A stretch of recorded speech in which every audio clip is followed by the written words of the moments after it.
بے شک میرا رب تو ہر چیز پر قادر ہے۔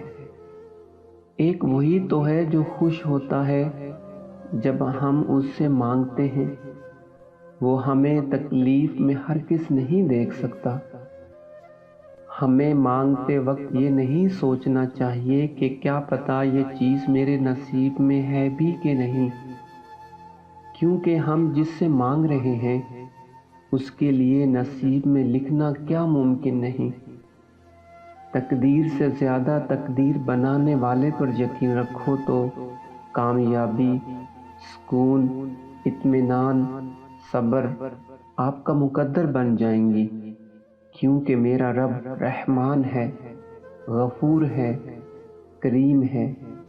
وہ اپنے بندے کو 70 ماؤں جتنا پیار کرنے والا ہے۔ وہ احد ہے، وہی صمد ہے، اس کی عبادت کرو، اسی سے مانگو۔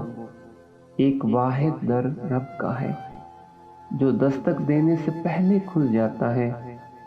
وہ جب آپ کو مانگنے کی توفیق دیتا ہے تو عطا کرنے کا ہنر بھی صرف اسی کے پاس ہے۔ اللہ پاک آپ تمام کی نیک خواہشات کو پورا فرمائے، آمین۔